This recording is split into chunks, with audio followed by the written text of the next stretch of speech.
So let's talk about what is a Zen monk, what is a Zen nun, what is a Zen teacher, what are the differences, what do we do?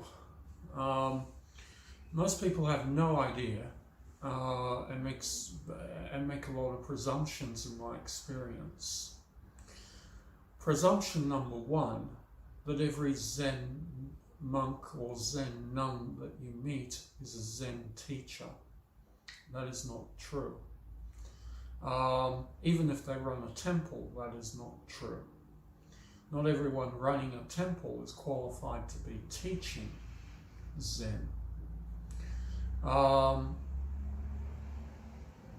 Many people who run Zen temples or Zen centers are actually just group leaders, or they are qualified to hold funeral services, memorial services, things like that, but not teach Zen. That's a little bit different. Zen teachers are people who have trained for many years, have gone through the system of learning how to, of training. They first started not with the intention of becoming a Zen teacher. I don't think of anybody who starts with the intention of becoming a Zen teacher. So that's quite a little bit different to, you can meet people who say, well, I want to say to themselves, I want to be a yoga teacher. And they'll sign up to some yoga teacher's course. There is no Zen teacher's course to sign up to. Certainly not in Rinzai Zen anyway. Not in real Zen. There are people who inevitably, people who sometimes become group teachers are usually people who've been sitting for themselves, concentrating on what they are doing for many years before they become a group leader as a layperson. Many monks and nuns are sitting for many, many years before they are entrusted to any sort of responsibility over other people. So you could think of it like somewhat like taking up a doctorate at university or a master's at university, for sort of minimum requirement of half a dozen to a dozen years before you are in any way responsible for teaching someone else. So what do Zen monks and Zen nuns do mostly, if they're not automatically Zen masters teaching, as people seem to often think we are? Well, we sit zazen. You're working on yourself. A person who is a Zen monk or Zen nun who has taken ordination to become a Zen monk or Zen nun hasn't taken ordination to finish something. They've taken ordination to start something, which is a sort of higher level of training, if you like. But when I say high level of training, be careful of how to understand that, because sometimes people think, oh, higher level of training, therefore they must be some sort of higher person. No, not necessarily so. If that is so, then that is the result of many, many years of the person working on themselves. It is certainly not the result of someone doing an ordination ritual at a temple. Yeah, that does not confer you to be some sort of higher person. It just means that you have said, you have undertaken that you will work on yourself in a very serious way, and you will put everything else aside to do that. A doctor, obviously they go to medical school. They don't go to the beach to get a qualification to become a doctor. They go to medical school to get a qualification to be a doctor, and it's many years of hard study to become a doctor. A Zen nun or Zen monk has committed themselves to doing many years of study for themselves. First of all, primarily for themselves, to straighten themselves out. And not everybody has to do that. Lay people, just because you will come to the Zen temple does not mean you have to automatically become a Zen monk or a Zen nun. Strangely, I've had that question, like, if I come to the Zen temple, will I have to shave my head and become a nun? Will I have to shave my head and become a monk? I'm not sure where people get that sort of question line from, but the answer is absolutely no. In fact, we do all we can to discourage you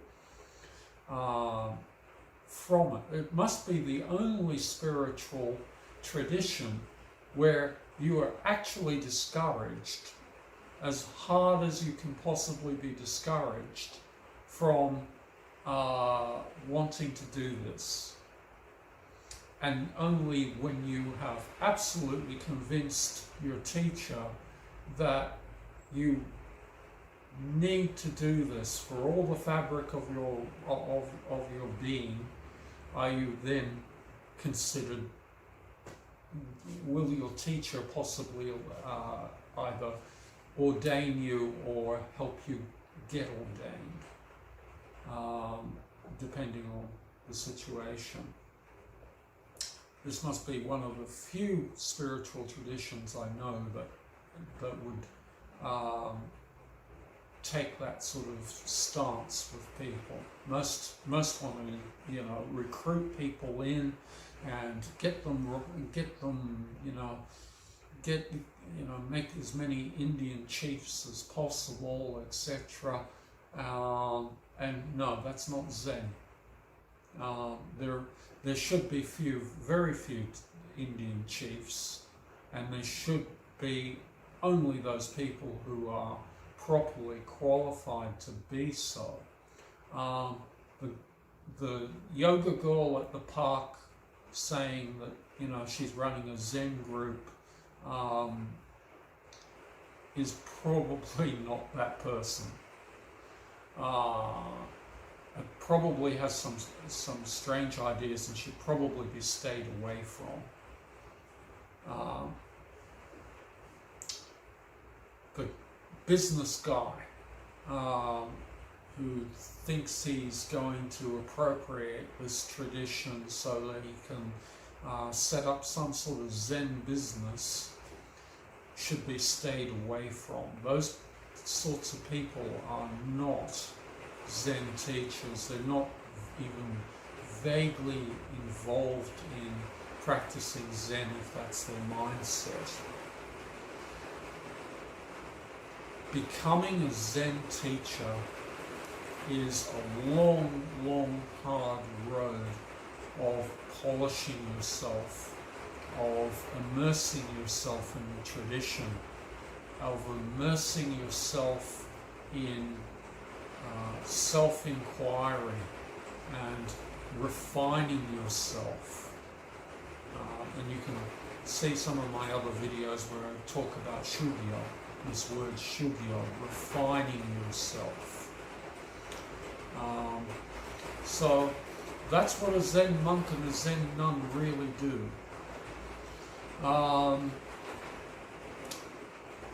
Hopefully after years of doing that, they might become responsible on some level. Perhaps running a centre, maybe being a group leader, and if they really are at,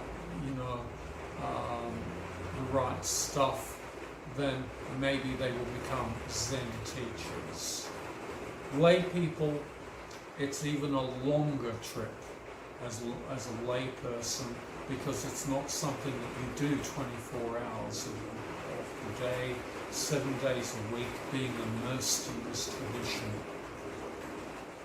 So as a lay person, it's a much longer road. But lay people, can and should practice Zen, so long as you're not practicing towards the idea of a reward. That's not really a thing.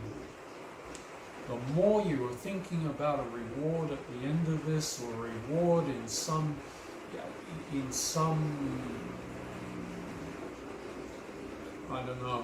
some time, maybe next year or something like this, or next week or next month or something like that. The more you're doing that, the more you're putting yourself further and further and further away from what you're trying to do.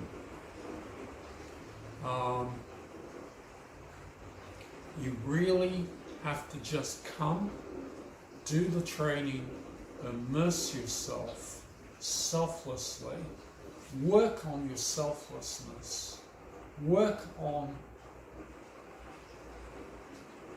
not seeing yourself as the center of the universe, and not seeing the universe as something that's set up to reward you, to reward yourself. That's what you're doing in Zen. That's what we are doing. That's what we are doing. That's what we are trying to live. And there are many ways to do that. We sit Zazen. There are people who are connected to Zen through tea tradition. There are people who are connected to Zen through Budo, martial arts. There are lots and lots of different cultural ways in which to connect yourself to Zen practice and to Zen training. But fundamentally, the two constants, regardless of how else you practice Zen, is having a teacher, a Zen teacher, and doing Zazen. Having access to interviews with that Zen teacher and doing Zazen. Otherwise,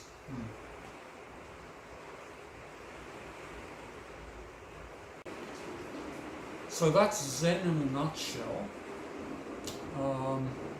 Easier to tell you in 15 minutes or so what Zen is than to do it. In the meantime, if you would like to like, subscribe and share to this channel, and consider supporting it,